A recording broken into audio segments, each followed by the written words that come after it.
Hello, everybody there, right there on the Joe Cronin Show. It's the hardcore legend Mick Foley wishing you and everyone the very best.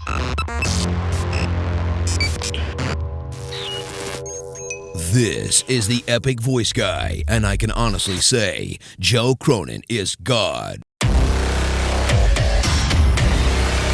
Attitude, insanity, over 10 million views. Don't forget to like, comment, and body slam that subscribe button. The Joe Cronin Show is brought to you by WrestleCrate. WrestleCrate.com. Use the coupon code JOESENDME for 10% off the month subscription box. A lot of people have been telling me to basically have you on for a long time for this reason or that reason, or tweeting me or tweeting you. I started watching you on YouTube when you started that whole the website a little while back. And you've been gaining more and more momentum on YouTube since then. And one of the most controversial things you did was you had Chyna come on for this unbelievably controversial interview that still is just getting hits like crazy to this day. How did that come about? And was that one of your biggest, events on your channel so far? Yeah, Joe, no doubt. As a matter of fact, I just interviewed her again last week, so there's going to be a second part to that and a brand new interview probably next week on my website. But how it came about, Joe, was listen, Chyna's a good friend of mine. I've always been very close with her. I've always loved her, and there was an episode where Triple H was interviewed by Steve Austin on his podcast, and quite frankly, I felt that Triple H, kind of took a low blow when it came to Chyna, my friend, and I'll be honest, I felt that he kind of bullied her. I agree. And the fact of the matter was, Chyna was living in Japan at the time. So, I guarantee you Triple H probably thought, well, listen, here I am on the WWE network with millions of people watching. I can, have the liberty to say whatever I want about Joni Lauer. She's all the way in Japan, and, there's going to be no counter. Well, I watched the interview, and it really, really, really upset me. So, Chyna and I had been in contact back and forth, through Skype for about a couple of months. And, when Triple H said that, I gave her a call, and I said, listen, this is up to you. I said, do you want to have a rebuttal to that? If you do, let's do it. I said, if not, that's okay. But I just want to make sure you have a voice. And, she came on, and, we conducted the interview. And, a lot of things came out of that interview that even I wasn't expecting. We didn't talk about it beforehand. I did not know what she was going to say. She kind of caught me by surprise with a couple of things she said. But, that's kind of how it came about. I mean, I agree, and I saw the same thing. That interview, I liked the interview that obviously Stone Cold did with Triple H, but that really irked me too. It's piling on somebody. Like you said, she's in the other country. I just saw it as piling on. It wasn't. I didn't think most of what he was saying was even true. It was just it gave me that bully type of feel, and I don't like bullies, and I was really upset by it. So I'm glad you guys did that. But now you got this new one coming up, and before we get into anything else, for anybody who doesn't know. Now this new one that's coming out, you're going to have, I assume, like a tease on YouTube, but then the full thing will be available on the Realm Network and the brand. Yeah, I don't even think there's going to be a tease on YouTube, to be honest with you. Usually we give away like the first 10 minutes of every show. Yeah. I don't think we're going to give any of this away. It's going to be on VinceRussoBrand.com. It should be up in a couple of weeks. It's a good hour-long interview where we kind of pick up where we left off. Okay. All right. So VinceRussoBrand.com. I mean, you're right. You don't need a tease because this is going to be. It's already. Your website just popped up for me.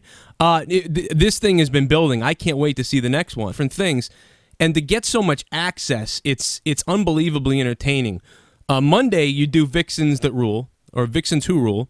Tuesday you do the Raw. What is it good for? Right. Right. Wednesday is the Chicken Necks. Thursday's the Swerve. Friday, Lions and Tigers and Bears and Dirt. Last weekend of the month, I think you do something special too. Yeah. plus all the extra specials and stuff. I mean, there's just so much content right now that it is awesome to have you on the website and on YouTube and have your network and have all this access to you. Although the other day you did take a shot, and it's funny because in a recent video, I think it's Jeff Lane, one of your guys. Yeah. Let me tell you, I'm 31. I have 3 kids. And you ever seen? The funny thing to me is I do a lot of things on my channel. I mean, 1 minute I'm doing an interview with someone, the next minute I'm doing news, the next minute I'm doing a live Raw review, and sometimes I'm doing something completely stupid and goofy. And but I also play video games. I play WWE 2K, and you kind of went on a little rant about that, and I was like, I just felt my insides crying inside, and then today your buddy Jeff Lane released a video where he was crying because I looked at him, I seen all his video games behind him, and I'm like, I'm thinking as you were cutting into that, I'm like, Nah, Joe, see, that's the thing. I think people misinterpreted what I said. Right. Listen, I tried to clarify this with Jeff the other day. Right. I have no problem with people playing video games. I know a lot of video games are designed for adults. Trust me, that's why I don't play video games, because they're way over my head. I don't have the eye-hand coordination to play games like Halo and Witchcraft and stuff like that. But my pet peeve is, bro, come on, playing what is it, 2K16? Is that what it is? Yeah, 2K16. Yep. Bro, playing 2K16 in the privacy of your own home is one thing, but going on Twitter and talking about, I'm the fantasy in my federation and this, that to me, like, that's a little much, bro. Like, I mean, bro, come on. If you're over 12 and you're going online talking about, well, I'm the owner of my federation and so is wrestling. I mean, bro, come on. That's a little much for me, Joe, I'll let everybody in on a little something who's listening right now, because a lot of my listeners play it with me or want to play it with me or watch me play sometimes, and I don't do too much with it, to be honest, because I'm not too much into it all the time. But I'll tell you this, there's a reason why I do it. There's a reason why I play WWE 2K16, and a lot of these people do. They make a lot of money. And to be honest, I put up a pay-per-view, Vince. This will blow your mind. I put up a pay-per-view where I commentated the entire pay-per-view of the game, simulating. 2 hours I did this. Took me 9 hours to edit the material together, put it up on the website, and I put it up for $6.99 on Vimeo, and 60 people bought it. And it's the most ridiculous thing. Joe, you're not telling me that I got to start playing that stupid game now. Is that what you're telling me, Joe? If I got, because I'm doing the math in my head now, and listen, if it's going to give me a payday, I don't know. Well, and to be honest, I haven't been into wrestling games recently, but when I realized I can do this voiceover with the video game, and I'll tell you something else that's funny. I do commentating for Top Rope Promotions. We just did Summer Showdown, Ric Flair, The Kingdom from ROH, and Brutal Bob Evans, all these guys. And that thing hasn't sold as much as the video game. It's ridiculous to me. But no, yeah, you got to get in on it. Maybe we'll have a special Vince Russo character or something 1 month, and then Vince will get the cut of that. That would be interesting to have you on there. But no, I don't get as into it, but I think that's a big part of it for some guys. I don't think it's always just tweeting around. But yeah, if I was tweeting, my personal, what I've accomplished in the game just privately, and I'm 31, that is a little bizarre. Yeah, that's what I'm talking about. To me, that's just a little bit over the line. I mean, that's when, you gotta, give yourself a good look in the mirror and say, what is my life all about? I'm just being honest with you, Yeah, no, I agree with that. Have you noticed, and some people on the internet, it's been bizarre. Have you I'm interested in your take on, because I've heard a lot of takes on a lot of things from you and Kayfabe commentaries, and you've done everything everywhere. What is your opinion of this YouTube world we're on, and podcasting and iTunes and everywhere we are? Because there's so many different personalities on here, and I've found that a lot of this is more cutthroat than anything I've ever seen before. I've asked small channels to do this or that, and people will say, no, we won't do that. I don't want to be on your show, or we don't want to be on that show, and this guy doesn't like the other guy. And now you brought in one of my buddies, Andre Corbiel, who Andre was shut down one time on his channel, was shut down because like people whatever, they didn't like something he said or whatever. And have you noticed any of that as part of the YWC or whatever we call it here? Joe, I'll be honest with you, bro. I don't get myself concerned with that. I'm a big fan of YouTube, and I'm a big fan of going on YouTube and doing video podcasts because, bro, listen, if you go to my Twitter account, you will see, or Facebook, it says Vince Russo Entertainer. And Right. Joe, you do the same thing, bro. I'm here to entertain. Listen, these nimrods on these internet wrestling community sites, these guys my age that take the freaking business so seriously, it's embarrassing to me. I'm embarrassed for them, bro. I don't know how they're not embarrassed for themselves. But Joe, when you're a creative guy, and I know, Joe, you're a creative guy, I got to tell you something that I liked, that I really enjoyed. You did a little preview of the Batman versus Superman trailer, correct? Yes, I think I did. Yeah. Yeah, you did. That's where I saw you. And I liked you because you were very entertaining. So the fact that, creative guys, it's an outlet to go and create content and, be entertaining and have fun. That's the aspect that I'm drawn to. I try not to get, roped into the drama. Yeah, no, I agree. It's definitely puzzling. I like working with everybody, and I wonder what you came up with. What is one of the most understood thing about something that you've done in the past or about you currently? What is something that you always get that's just totally wrong, and you want to get that out there? Well, I don't want to get anything out there because I'm so over a lot of things, and I'm so numb, and I just care about so few things. But people, I got a tweet today. People that actually somewhere in their minds believe that a writer, killed WCW is just the fact that somebody with a brain in their heads can honestly believe that and honestly believe it when they say it is just so it's amazing to me. Joe, I got to tell you something, and I'm sure you saw it too. People don't understand. People think they know the wrestling business and they know how it works, and they know how it's broken down. They don't have a clue. When I was a creative writer for any of the companies I worked for, I didn't know what guys were making. I didn't know their contract.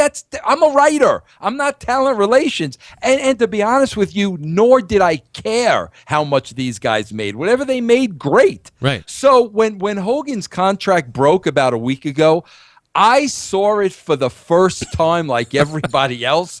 And I was like, if you still believe Vince Russo put this company out of business when they were paying Hogan that kind of money, you got to be off your freaking rocker. I could not believe the numbers in that contract. They absolutely blew me away. And for people to think, oh yeah, Vince Russo, he wrote the show for 9 months and he put the company out of business.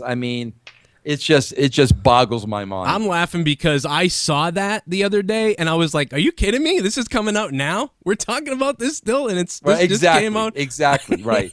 If anybody wants to know what killed WCW, to be honest, there's a great interview that JBL did on the WWE Network with Eric Bischoff, and I think he kind of pretty much explains the whole thing right there. And he goes into pretty good depth about some stuff that maybe I don't remember hearing before. Maybe he did a shoot interview somewhere and I missed it. But I don't know. Vince, what do you? I know you're kind of into baseball, and I'm a big baseball guy too. I'm into all the sports, but baseball's a big deal. Are you watching the World Series right now? Yeah, I'm watching it, bro, and I got to tell you, man. Listen, I'm not a Met fan, okay? I'm a San Francisco Giant fan because my father was a New York Giant fan from the Polo Grounds. When they went out to San Francisco, he never went. But let me tell you something, bro. When your bullpen blows 3 games, you don't deserve to win anything. Right. Listen, I'm a Giant fan. I waited a long time for the Giants to win the World Series.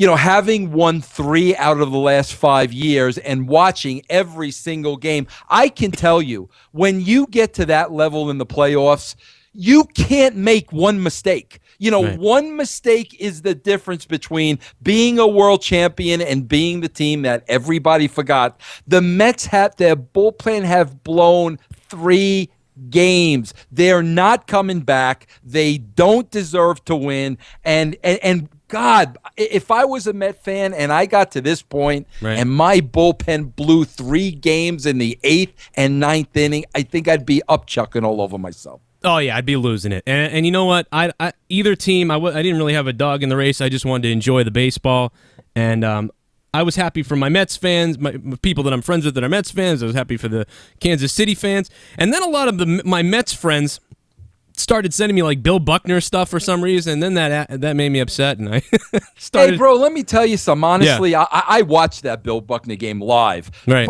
Listen, your bullpen blowing 3 leads in the 8th and 9th inning is far worse than a ball going through Bill Buckner's legs. Right. I could tell you that much. Well, it reminded me kind of what we were just talking about with the bullpen situation.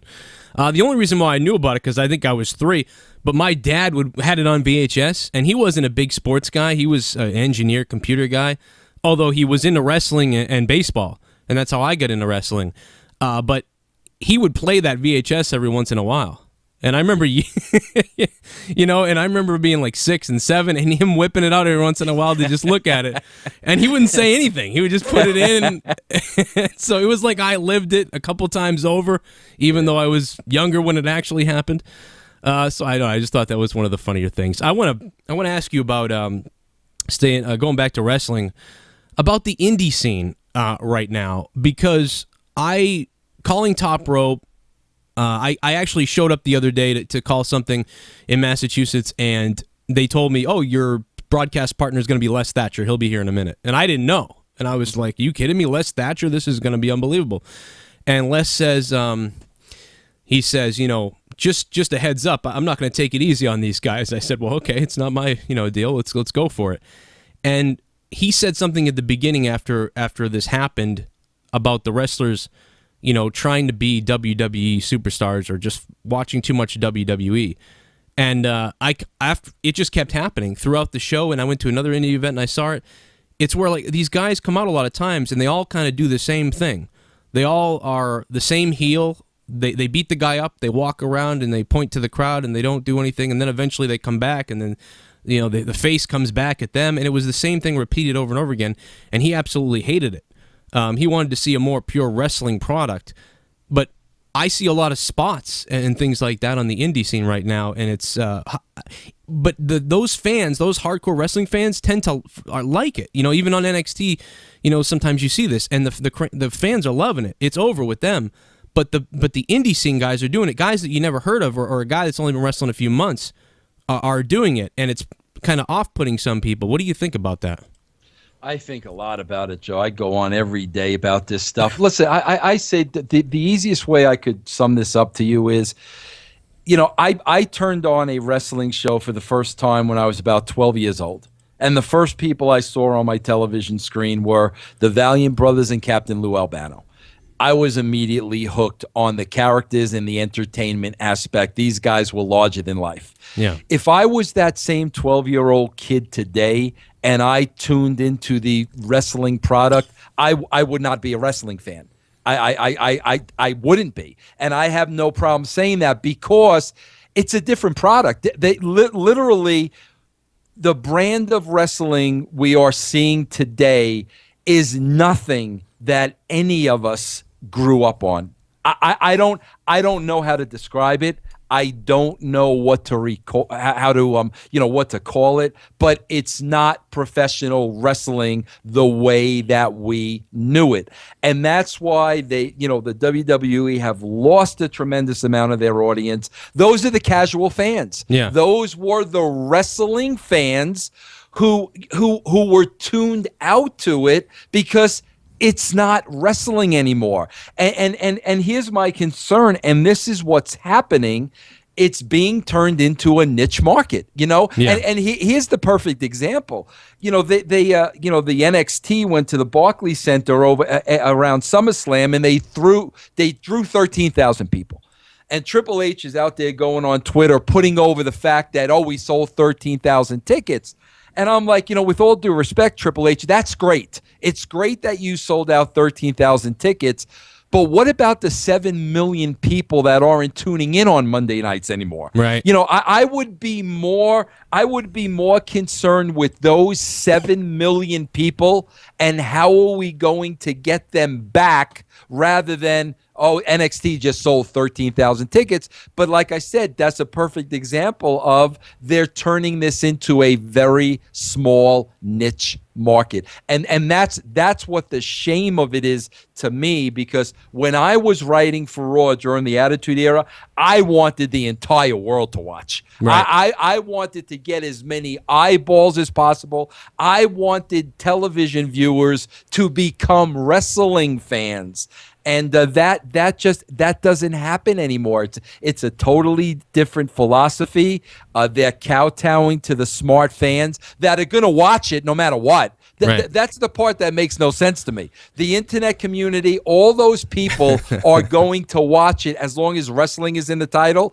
And, Yeah. they'll bitch about it on Tuesday morning and they'll complain and they'll be back there the next week. Yeah. The trick is going back out there and bringing back all those people you lost. And I don't see any effort whatsoever on them trying to make that happen. I've got a couple things there. I mean, number one, I think the NXT, I can't help it. I'm into NXT. I do like it. I'm enjoying the heck out of it.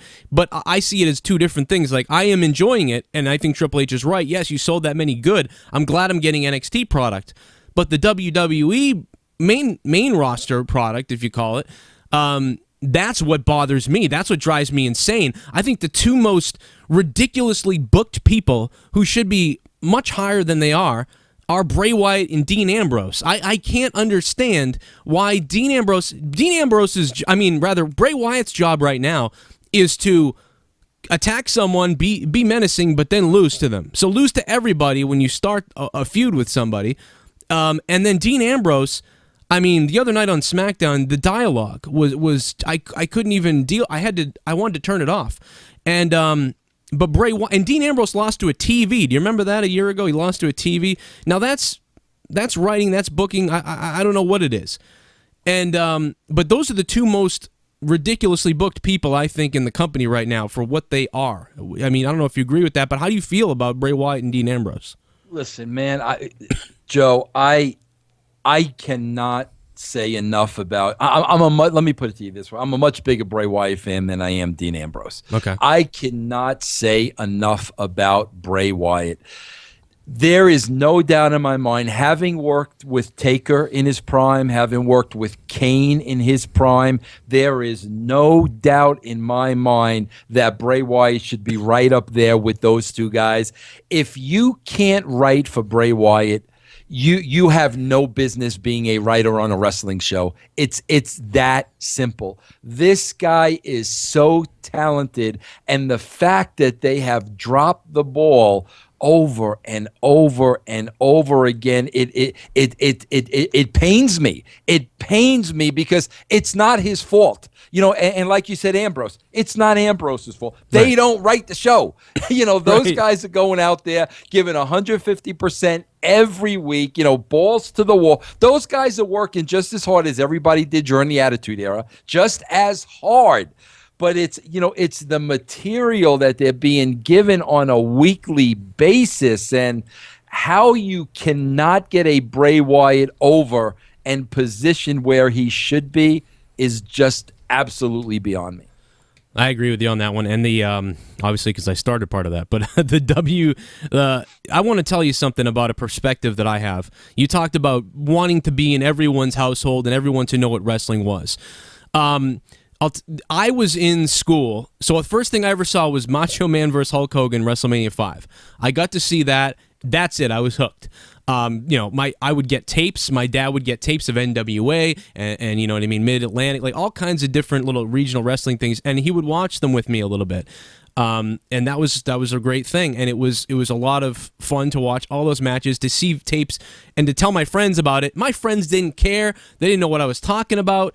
And then by the time I think I was 10 or something, around WrestleMania 11, I'd wear a T-shirt, I'd get made fun of, or people wouldn't know what I was talking about. I would say, hey, Shawn Michaels and Diesel, what do you think? And someone would say, oh, who the heck is that? I don't know what you're talking about. And it was embarrassing to wear the wrestling gear.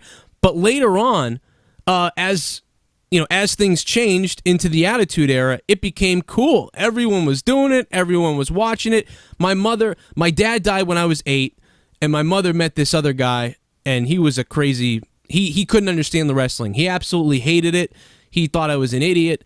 He thought it was stupid. And then all of a sudden, when the Attitude Era came out, he started watching it because he liked Stone Cold. And it just seemed like all my friends all of a sudden who didn't know anything about it, they were all into it. And the funny thing about them was they started watching WCW first and not WWF. They had to realize there was a WWF, and part of how they realized it was because WCW would make mention to it.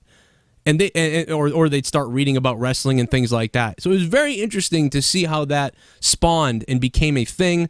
And then the next thing you know, in middle school, 8th grade, you got kids running around Suck It all over the school, all these things. I mean, I can't imagine being a teacher and watching the kids do whatever we were all doing and just being like, what do we do with this, How do you feel about how do you think because everyone says the key is let's make it TV-14 again or whatever, but I don't believe you just need, if you can write PG, it doesn't need to be TV-14, it just has to be good.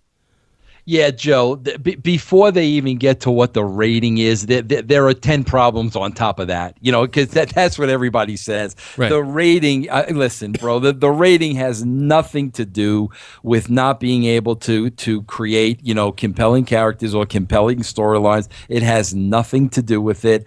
There are so many issues involved as far as creative concerns, in my opinion, before you even get to the rating. Right. Now, I understand that kayfabe, this is the thing being thrown around all the time. Kayfabe is dead. Kayfabe is dead. There's no more kayfabe. I didn't have too much of a problem that, we got to see kind of what went on a little bit, and the kayfabe is so dead or whatever, it is. But what bothers me a little bit now is not only is it dead, I feel like it's mocked. I feel like I'm seeing too much. I don't want. And I should blame myself because I do sit down and watch these specials and things, and I can't get enough of it, I guess, so maybe I'm part of the problem, but I wish I wasn't getting so much behind the scenes because I'm feeling like it's desensitizing me to the whole thing. And I don't know if I didn't do a show talking about this because I started this show partially because I couldn't deal with it anymore, so I would come on here and rant about it.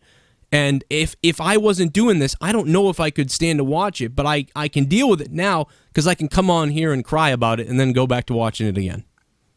Yeah, listen, I say this all the time, Joe. If I wasn't doing, the brand, I wouldn't watch wrestling. I mean, people tell me, oh, Vince, why don't you just shut it off? Well, Vince doesn't just shut it off because I get paid to watch it. Right. That's why Vince doesn't shut it off. If Vince wasn't getting paid to watch it, trust me, there are so many other things on Monday night that are better. I mean, far and away better.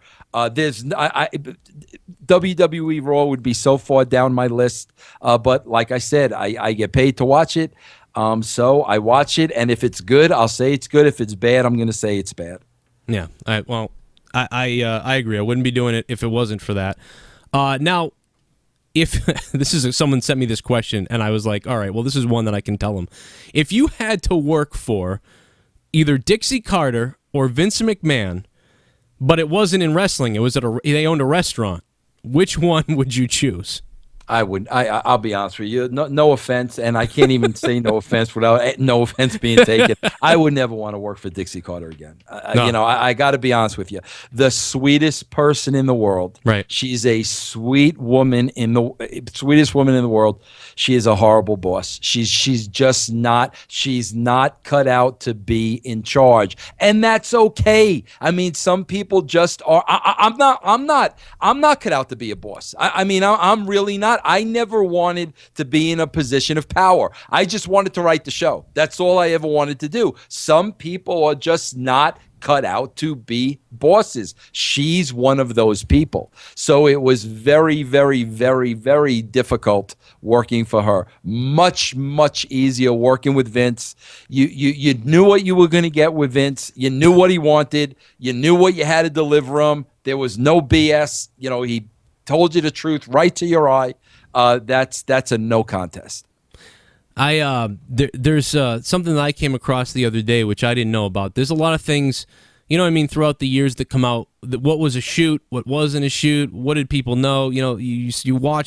I watch so many shoot videos, so many interviews, so many things over the years, but there's some things I miss. And one of the things I missed, because I had Jeff Jarrett on recently a couple weeks back, and one thing I missed as I was watching Kayfabe commentaries, I was on there. You still do work with them, right? Are they still sponsoring you? Yes. So I saw the interview. I think it was with them that you did the interview, and somehow this passed me over, and I missed out on this. When you did the Bash at I think it was Bash at the Beach with Jeff Jarrett laying down and the whole Hulk Hogan thing, I had no idea the whole time that it was this agreement with Hulk Hogan in this shoot, or that it wasn't a shoot. You know what I mean? Like, I believed since then that that's what happened. Yeah. But is there a lot of people that still ask you about that, or is it well known that Oh, no.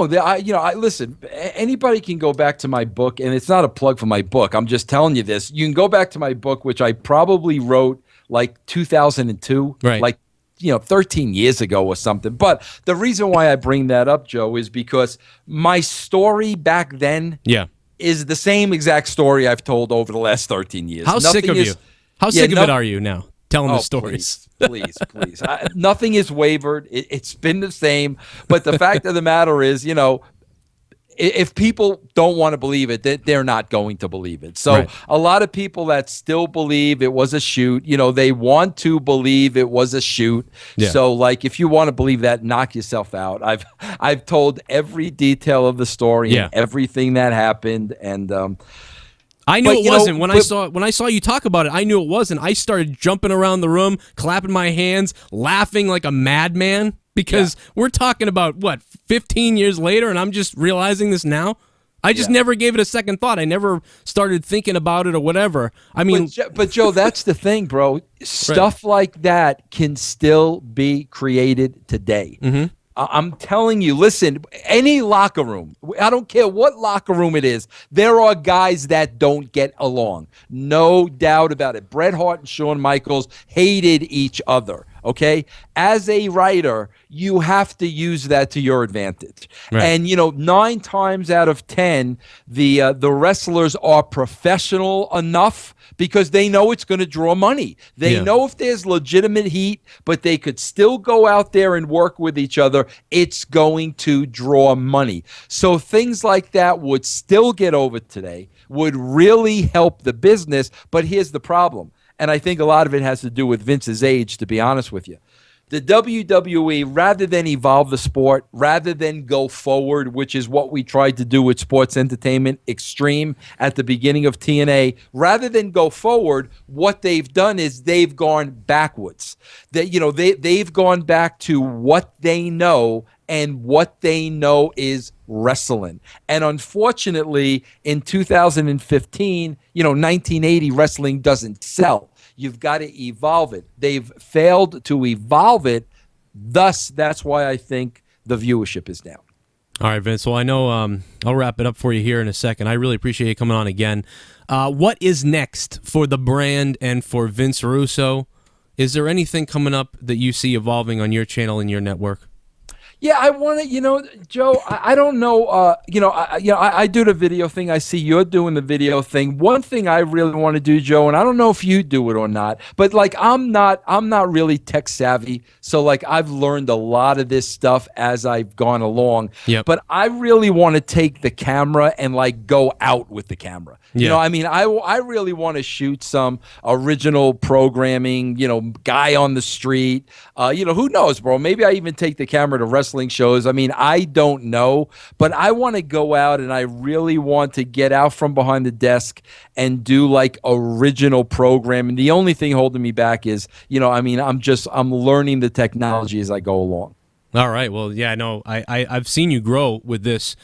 so much since you started. Obviously, you've got people helping you, and you kind of hit a snag with the previous website. You probably don't. I don't know if you want how much you want to talk about that, but well, that was the reason why I hit the snag, Joe, because I didn't know anything technical wise, so I had to, depend on somebody else. Was someone taking advantage of you there? Because it seemed like someone was taking.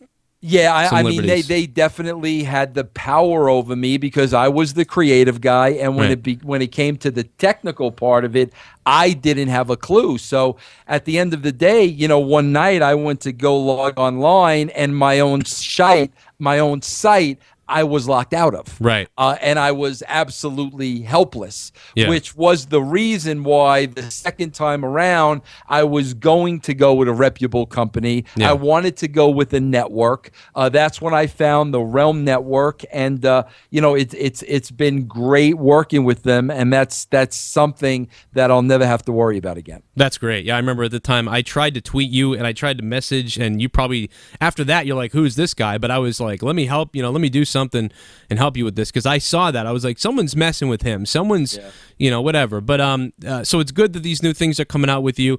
That you're going to be coming out with all this other stuff. Now it's VinceRussoBrand.com. Yeah, VinceRussoBrand.com, and watch. I'm going to tell you, Joe. Yeah. I think that the Chyna interview is really interesting, and I'll tell you why, Joe. I'll be honest with you.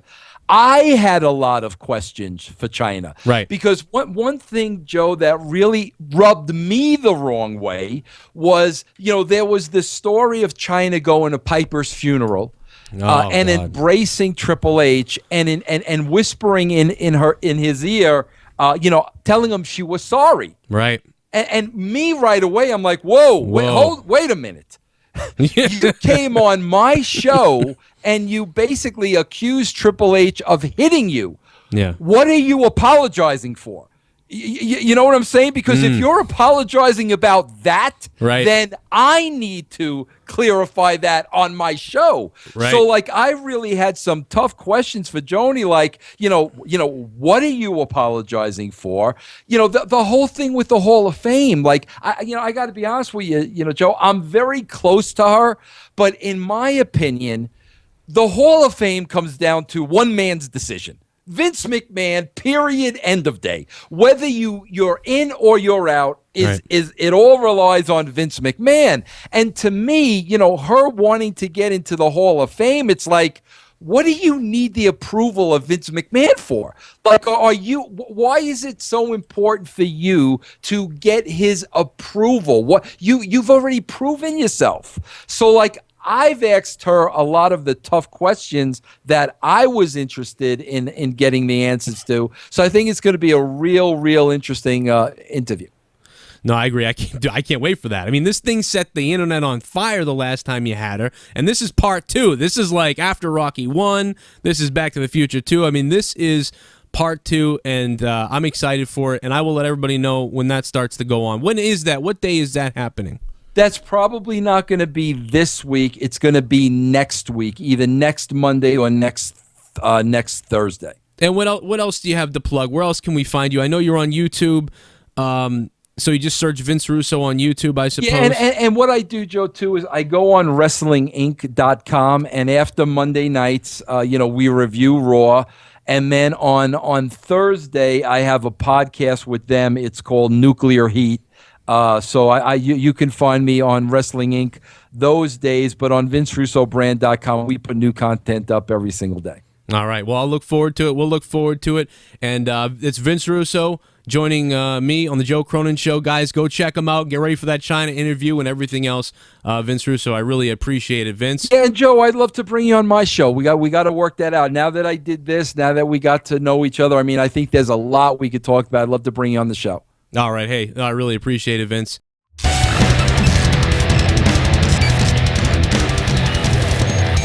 You're listening to The Joe Cronin Show.